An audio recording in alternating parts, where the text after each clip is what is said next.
For as long as I can remember, I've wanted to be a sports broadcaster, and that's in large part because of this man. My name is Jack Hillgrove. I'm 25 years old, and for my entire life, my grandfather has been the voice of my favorite football team, which has been pretty darn cool. Pickens has it! Pittsburgh Steelers touchdown! Pickett to Pickens, and you have to be here.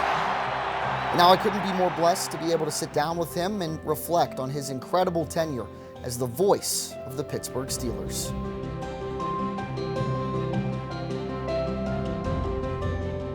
Hi, Pap. Hi, Jack. Fancy meeting you here. It is. It's definitely a treat. The last 30 years for you have also been a treat. Yeah, a treat, a good run, a blessing. To work for the Rooneys is a privilege. The fact that they gave me the opportunity to be one of 32 announcers on the big stage is certainly a big thing and has made my career. But you know, it's gone by fast. But the fact that I did 4 Super Bowls, a lot of guys in my position don't get that chance, and I'm grateful for that.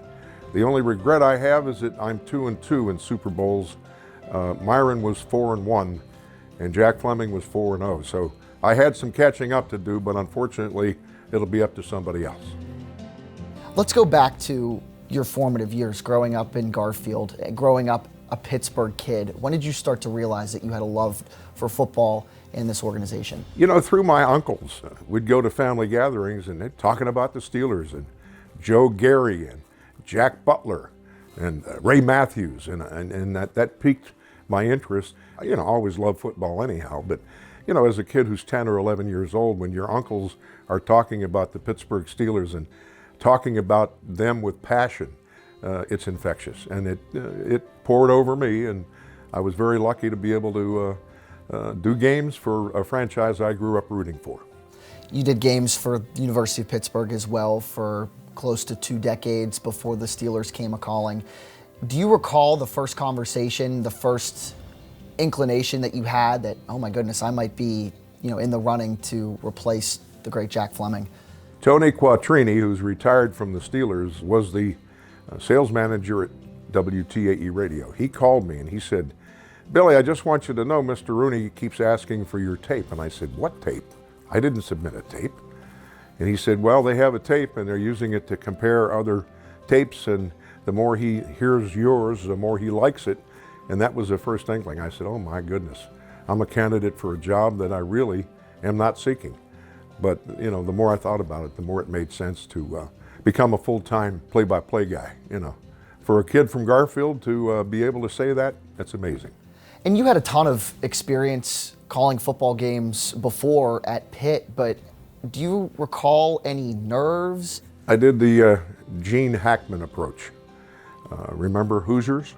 Yeah. The basket's 10 feet, the lane is 15, the football field is 100 yards, 53 and change wide, 4 downs. There wasn't a whole lot of difference, and I took that approach. Once I had that sudden jolt of, my gosh, you're the voice for the Pittsburgh Steelers, that went away long before the season started. And to be paired with Myron, who I knew from previous experience, that was a blessing too. That was exactly where I was going with my next question. Myron Cope. That was a shovel pass, Beard, to me, you know. He got the old coal, to throw the coal into the bin there, business to Hodge. What was it like working with him? You obviously had a personal relationship prior to you stepping into the Steelers booth. Did that make it maybe easier for you to transition on Sundays? Yes, it did. I had a preview with Myron. First of all, the very first game I did for Pitt after Ed Conway passed away, Johnny Sauer was supposed to be the color man, but he had CBS commitments. And so they said, well, Myron can do the game with you. And that was 1974. So I had a little bit of an inkling in 74 what to expect. And then in 83, Johnny Sauer had heart problems and he was not given the go by the doctors. So they put Cope in the booth with me for that whole year, and it was fun. He's unique. I've always said you do 3 important things in life. You get married, you have a first son, and you meet Myron Cope. And I was blessed to be in all those positions. I remember the time I met Myron Cope. It's clear as day. I was like 5 years old. He looked down at me, made a wisecrack about how I had hair and he didn't, and he tried to rub his head on my head. He's like, "Did any hair go up there?" And I'm just like, "No," and then he walked away. But yeah, definitely a unique character indeed. You got to work with Tun Chilkin, the late great Tun Chilkin, for a long time too. What was that experience like? Well, he saw the game from an offensive lineman's perspective, as does Craig Wolfley. They played the game at a high level for a long period of time, and they made me understand that the wins and losses are just about a direct result in football of what's going on up front. And whoever wins that battle at the line of scrimmage's chances are, I don't care how many skilled people you have, how accurate your quarterback is, sooner or later you win a football game up front, and they taught me that. You talked a little bit earlier too about the fact that you got to call 4 Super Bowls. Did they feel any different than maybe previous ones, or is it just one of those things where it just kind of has the same feeling going into it, a big game kind of feeling? Well, I guess I talked myself into that. You know, the fact that now that the stage is bigger, don't let it bother you. Don't let it become an impediment. Don't let it be in your way. And you know, that certainly was it. You know, the first 4 Super Bowls, when the Steelers had, to me, the greatest dynasty in the history of sports, I was always left back at the station, and so the other guys would get to go cover the Steelers in Miami or Pasadena or wherever they played. So I had to stay back, and I missed those. And so I guess the Lord stepped in and said, "Okay, we're going to make that up for you, and you're going to get to do them yourselves." And it started with Super Bowl 30 in Sun Devil Stadium. Cope and I took a cab to the stadium, and as we get out of the cab, a voice behind us yelled, "They'll let anybody in this place." And we turn around and it's Chuck Noll. And you know, that memory, the fact that they wouldn't let us in the booth until later in the week, and when we got to the booth, it was hermetically sealed. It was all encased in glass. And Myron objected. He complained to Joe Brown of the league office, and I thought to myself, you know, of the league's 125 priorities, you're number 126. But sure enough, we walk into the booth game day, and they have half of the glass removed. Well, it turns out it was my half and not his. And we got a chuckle over that. But right before the game started, I heard a voice behind us, "Mr. Cope, is everything in this booth to your liking?" And I turned around, and it's the commissioner of the National Football League, Paul Tagliabue.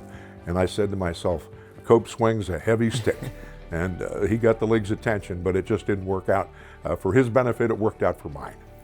What do you remember about the 2 Super Bowls that the Steelers won in Detroit, and Super Bowl 40 and Super Bowl 43 as well?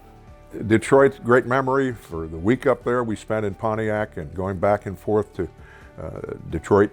I saw one Seahawks shirt the whole week. That was impressive. And then coming back after the game, the line at the Ohio Turnpike, and the toll booth operators looking like, my God, I've never seen anything like this. And I think a lot of Steeler fans, even though they didn't have tickets to the game, went to Detroit just to be part of the Steelers Nation.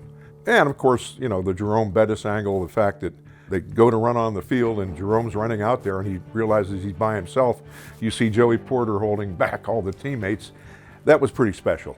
The special thing about Super Bowl 43 was Ben and how he responded to the fact that the Cardinals had gone ahead, 2 minutes and change. There was a holding call, and every pass he threw on that series was on a Steeler player's hands.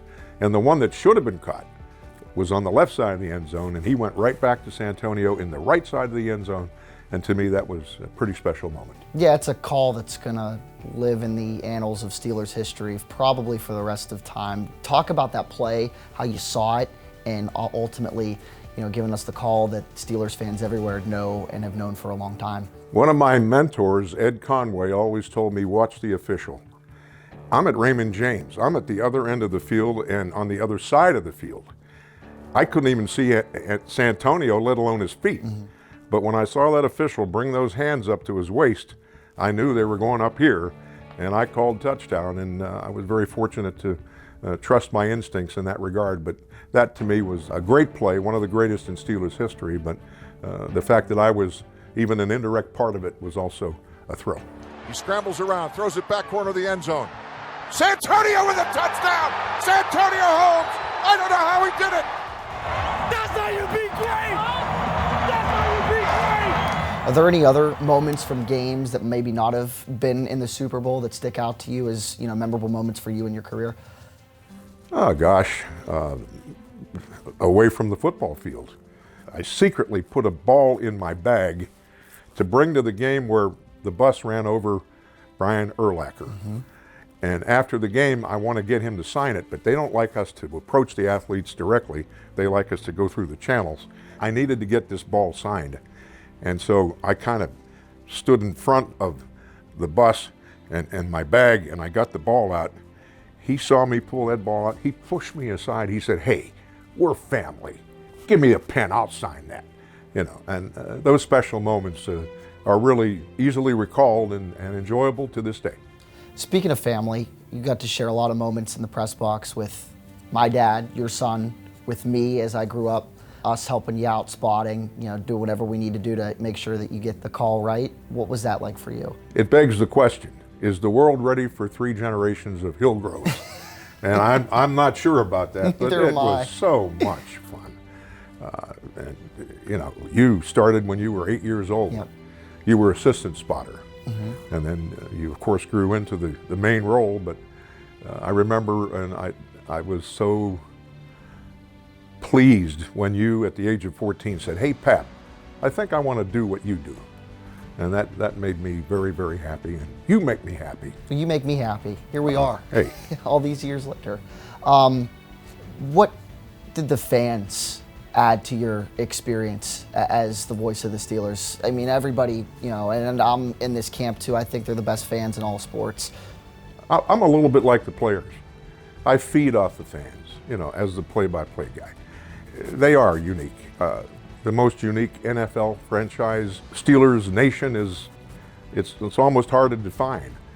But we see it when we travel, because we go to a hotel, whether it's on the West Coast or in Florida, and they have to put stanchions up and have security people to keep the fans away from the players so they can get on the elevators to go up to their rooms. There's nothing like it elsewhere in the National Football League, but most of it is very, very pleasant and very rewarding. Do you have a final message to the fans, the organization, the Rooney family for the last 3 decades? 2 words. Thank you.